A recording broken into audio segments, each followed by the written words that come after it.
Lord of the Mysteries. Chapter 484. Asymmetrical.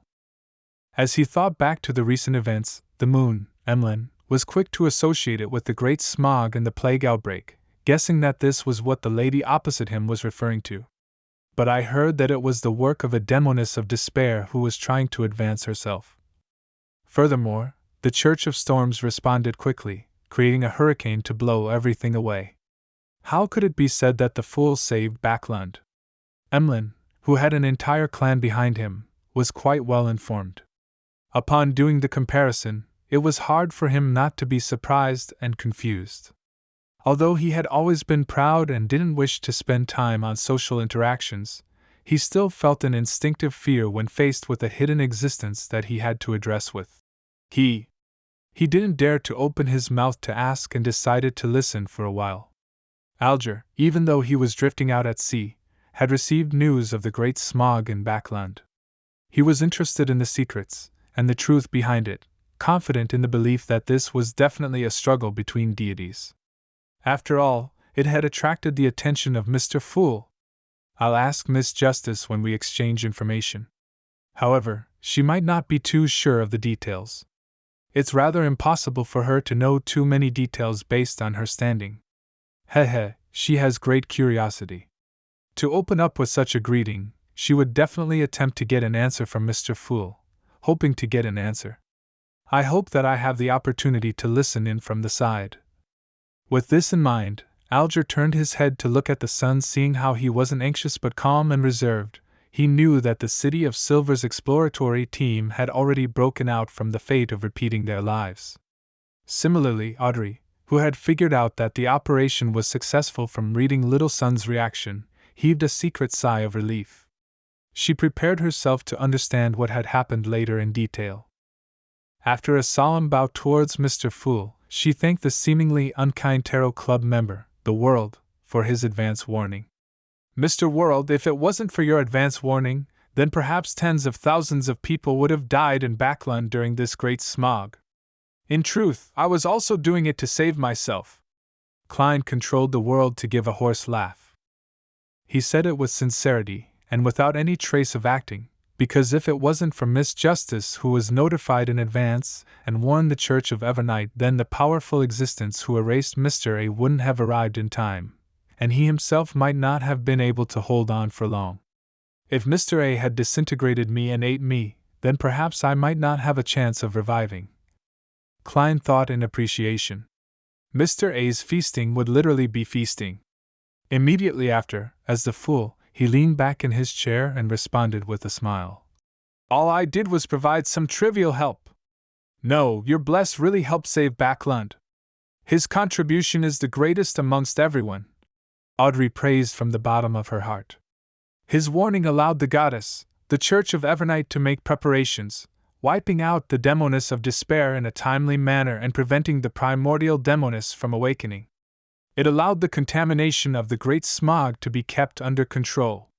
Furthermore, he even destroyed the Aurora Order's ritual, preventing the attempted descent of the true creators once again, keeping him at bay from the real world.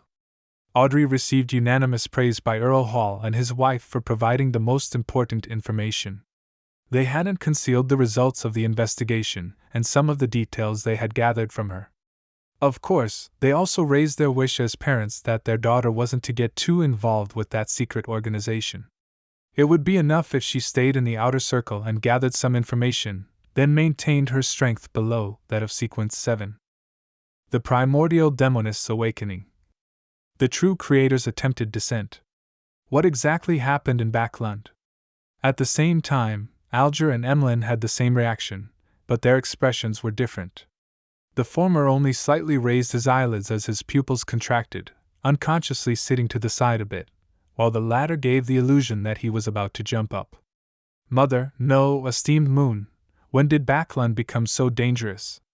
Two evil gods had actually made their appearance during the great smog.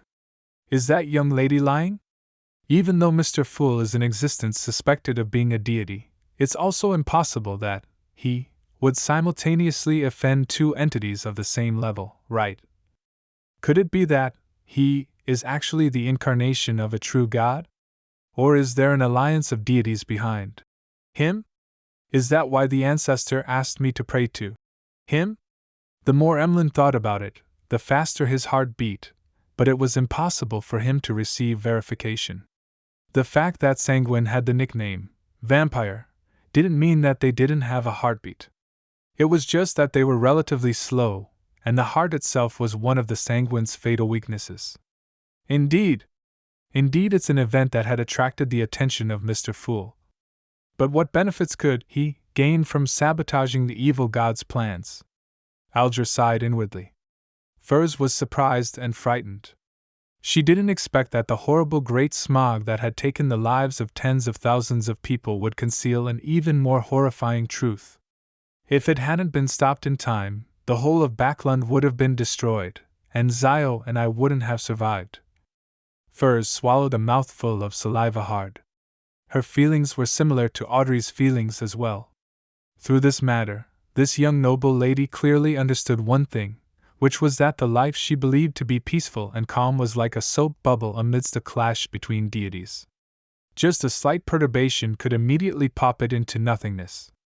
Or it could be said that the entire kingdom, the entire human society, exists only because of the balance between the deities, and this balance is extremely fragile. Every time a similar thought gushed to her mind, Audrey felt a wave of grief wash over her. Klein was pleased when he saw that someone knew and remembered his contribution.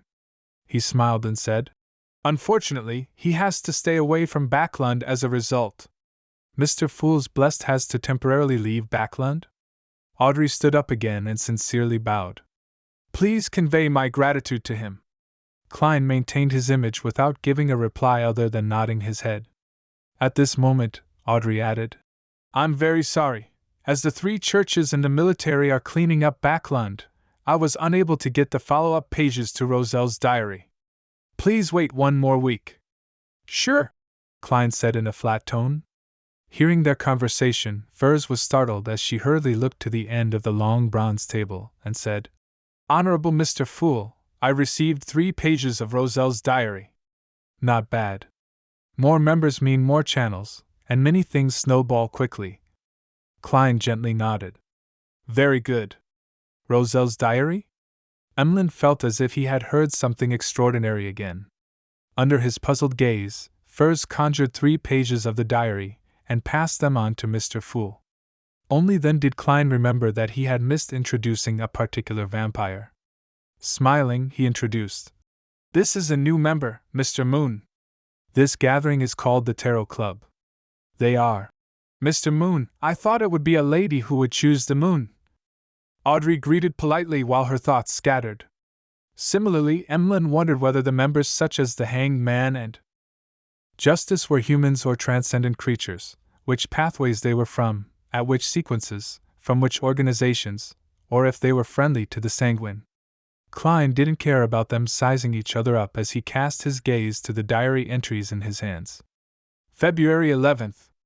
Today, I found out about a secret of the Sauron family. Ha! I'm going to die from laughter. Ha! So it turns out that the hunter pathway that they possess will change gender at sequence 4.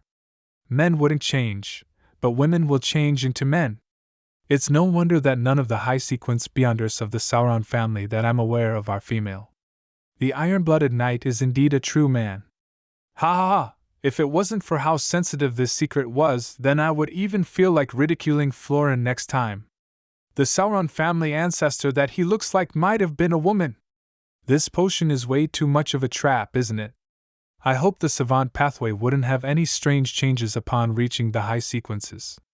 I don't want to one day suddenly realize that I either don't advance, or I have to change into a woman. The first thought that flashed through Klein's mind at the sight of this diary entry was, "Emperor, you won't become a woman, but you will do it with a demoness, perhaps more than one. Indeed, there's a pathway that changes women to men. Furthermore, it's within the ones I expected. Hunter represents war, causing women to change genders at sequence 4. This is a little odd. The demoness pathway changes at sequence 7, which it doesn't actually strictly correspond." Klein felt the warped and feeling of madness even more acutely. It was a result of the extreme asymmetry. Could it be that the underlying logic of this world is chaos, distortion, madness, and asymmetry? He tried his hardest not to frown. February 12th. This won't do. I want to laugh whenever I see Florin. Ha ha! February 15th. The modified artillery I designed and supervised was completed. The effect was worse than I expected, but the problem isn't that great. With it and mass production, I'll be able to show the world what true advanced tactics are. In order to celebrate, I decided to hold a banquet to invite those fellows who looked down on me. Just wait to be slapped in the face. The Emperor truly doesn't let a grudge go. While sighing, Klein turned to the second page of the diary. May 5th, that unspeakable organization called for another gathering. I'm struck by the way they gather their members every time. It's phenomenal, no, a miracle. With my earlier observations, I raised some problems at this gathering. For example, all the sequence 0 names have a high enough level on the blasphemy slate. Only Red Priest appears rather unique. It doesn't sound strong enough. The old gentleman sitting beside me told me that red represents the red of war. And priest can be understood as the ritualist of strength at its core. Someone objected, believing that the priest in red priest represents being a priest of that creator. I leaned towards the former and asked for the name of the old gentleman in a low voice. I didn't know the identity of every member. To put it in an extreme manner, I only know a portion of them. The old gentleman answered me with a smile. He said his name was Hermes. Hermes? The Hermes who created the language of ancient Hermes? Hermes, the founder of humanity's mysticism?